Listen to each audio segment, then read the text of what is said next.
Good morning.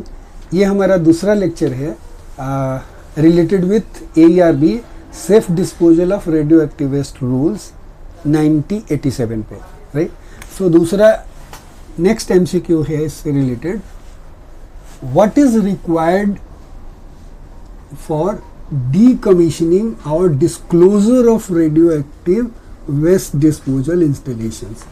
मतलब एक radioactive waste disposal installation जो है उसको AERB ने अप्रूवल ऑलरेडी दे रखा है।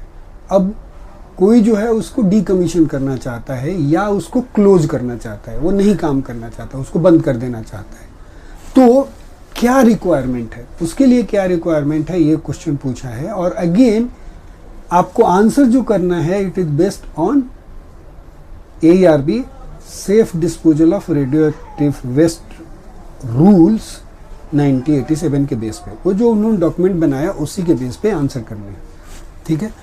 तो यहाँ पे दिया है आपका कि ऑप्शन है कि पब्लिक कंसल्टेंसीज, पब्लिक से कंसल्ट करके क्लोज करना है। नहीं, एक बात तो क्लियर है, क्योंकि AERB से यदि अप्रूवल मिला है, राइट, तो वो क्लोज पब्लिक से करके तो नहीं ही होगा, कॉमन सेंस आपको लगानी है, तो ये तो ऑप्शंस नहीं होगा। Approval from general manager, again ये भी नहीं है, जनरल मैनेजर से अप्रूवल का कोई मतलब नहीं है यहाँ पे। मेन है परमिशन फ्रॉम कॉम्पिटेंट अथॉरिटी, ये सही आंसर होने के चांसेस हैं, क्योंकि हमें कॉम्पिटेंट अथॉरिटी ने जो है ऑथराइजेशंस दिया था, तो वही कॉम्पिटेंट अथॉरिटी जो होगी वो हमें डीकमीशनिंग और क्लोजर के लिए भी अप्रूव करेगी। So your answer will be यहाँ पे C होगा। उसके बाद है D ऑप्शन दिया था इंटरनेशनल एग्रीमेंट, तो एनीवे तो क्रॉस होगा, ठीक है। नेक्स्ट क्वेश्चन है कि who can serve as radiological safety officer और RSO। देखो यहाँ पर भी एक इंपॉर्टेंट पॉइंट है कि एज पर दैट रूल जो है उसमें क्या लिखा हुआ है, तो उसमें जो बात लिखी है वो उसका सही आंसर यही है, graduate in science with physics and mathematics. उस बुक में, इस डॉक्यूमेंट में जो लिखा हुआ है RSO की डिग्री, वो यही लिखी हुई है। तो आप यदि उस डॉक्यूमेंट पे चलोगे एज पर AERB, नहीं, AERB सेफ डिस्पोजल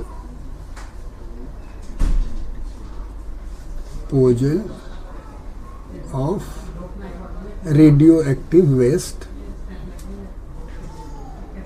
रूल्स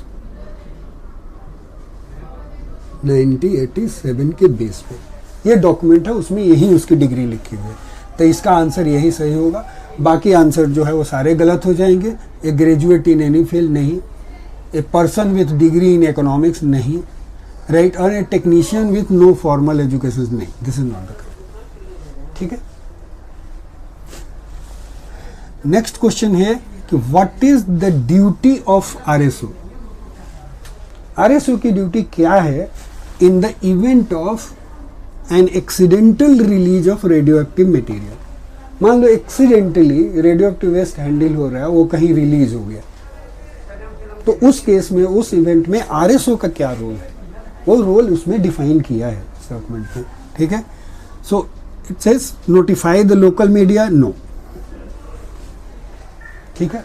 इसका सही आंसर है टेक स्टेप्स फॉर डीकंटामिनेशंस, यही सही आंसर है कि उसको डीकंटामिनेशंस करना है। क्यों? क्योंकि जो भी हमने पहले भी या प्रीवियस लेक्चर या बाकी लेक्चर्स में जब भी हमने डिस्कस किया है, तो हमने ये बोला है कि कंटामिनेशन एक सीवियर चीज़ है, कि एक बार कंटामिनेशन हो गया तो वो पूरी फैसिलिटी में फैल सकता है, प्लस वो कंटामिनेशन होएगा तो वो पब्लिक तक भी जा सकता है, राइट, क्योंकि सूद से मान लो किसी के सूद में आ गया तो वो जहाँ जहाँ जाएगा वहाँ पे कंटामिनेशंस करता हुआ जाएगा। तो ये हज़ार्ड, चूँकि रेडियो एक्टिविटी हज़ार्डस है, इसलिए कंटामिनेशन को प्रिवेंट करना हमारी प्राइमरी रिस्पॉन्सिबिलिटी बन जाती है। पहले तो हो ही नहीं, और यदि हो गया तो फर्स्ट स्टेप यही होता है कि डीकंटामिनेट करो उसको। तो यहाँ सही आंसर जो है वो इसका टेक स्टेप्स फॉर डीकंटामिनेशन, ये सही आंसर है इसका जब कोई भी एक्सीडेंटली रिलीज हो जाती है रेडियो एक्टिविटी तो। फाइल ए लॉ सूट, ये सही नहीं है, बाकी तो सही नहीं है। Transfer waste to another facility, no.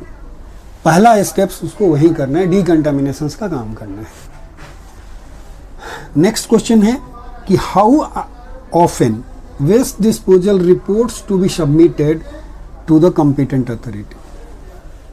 मतलब ये जो वेस्ट डिस्पोजल जो भी हो रहा है, यदि हम चलें उस रूल के हिसाब से, इस डॉक्यूमेंट जो है, इस डॉक्यूमेंट के हिसाब से कि उसकी फ्रीक्वेंसी क्या होनी चाहिए, रिपोर्ट जो सबमिट होना चाहिए, तो उसकी क्वार्टरली होती है।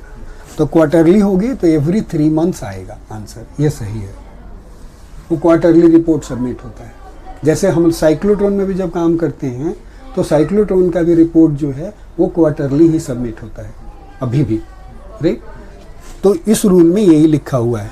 सो ये गया, राइट, ये सही आंसर है।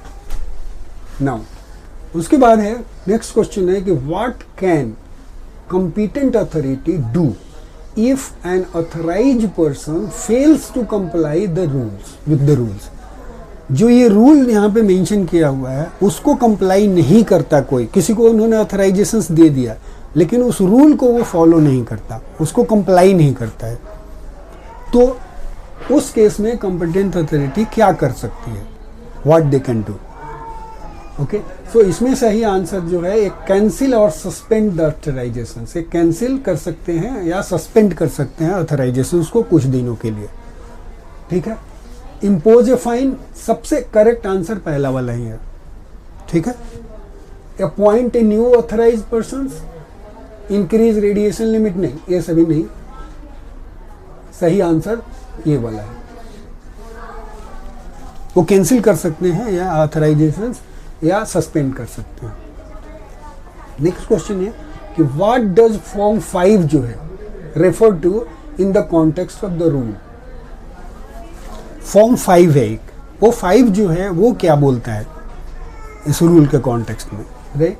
तो सही आंसर इसका है कि authorisation for hospital and tracer research laboratory, ये उससे डील करता है, राइट। हॉस्पिटल और ट्रेसर रिसर्च फैसिलिटी यदि कोई बना, रिसर्च जहाँ पे काम होता है ना, उससे रिलेटेड जो वेस्ट डिस्पोजल जो है उससे रिलेटेड चीज़ जो है वो फॉर्म 5 जो है वो डील करता है। So this is the correct answer. ये वाला एक्सीडेंट रिपोर्टिंग के लिए नहीं है, जनरल वेस्ट डिस्पोजल फॉर्म वो नहीं है, क्वार्टरली रिपोर्ट फॉर्म वो नहीं है, वो क्या है, authorisation for hospitals and tracer research laboratory. Yes please. Research का मतलब क्या होगा कि जैसे कि हम अपने डिपार्टमेंट में कोई न्यू मतलब कॉम्बिनेशन, नहीं, जैसे मान लो कि न्यूक्लियर मेडिसिन को ऑथराइज कर रहे हैं वेस्ट डिस्पोजल के लिए, तो उसका मतलब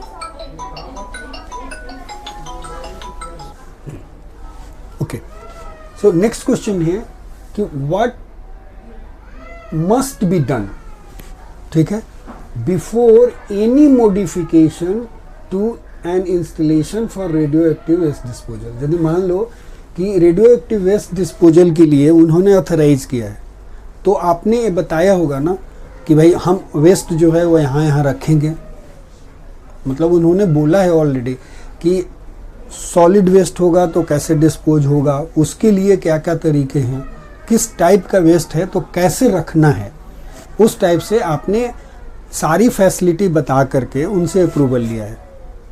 अब यदि कोई भी मॉडिफिकेशंस करना चाह रहे हो तो क्या करना है, what must be done before any modification to installation for radioactive waste disposal. जो उसमें कुछ भी करना चाह रहे हो तो अप्रूवल उसके लिए लेना ज़रूरी है, gain approval from the competent authority. ये सारी चीज़ ये है, उसमें मीडिया को इन्वॉल्व करने की ज़रूरत नहीं है, seek advice from the RSO, नहीं, ऐसा कोई ज़रूरी नहीं है।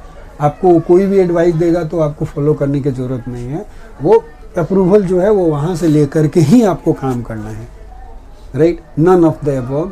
तो ये तो गलत हो गया। उसके बाद का क्वेश्चन है कि how long does a person have to appeal against the suspension और कैंसिलेशन ऑफ एन ऑथराइजेशन।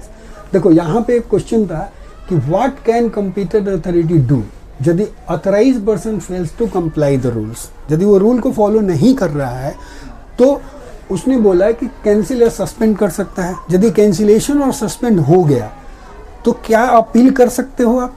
तो अपील कर सकते हो।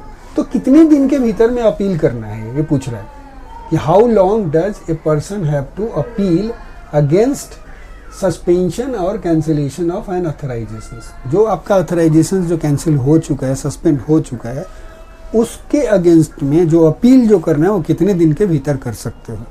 करेक्ट आंसर यहाँ पे है 30 डेज। 30 डेज के बीच में आपको करना है।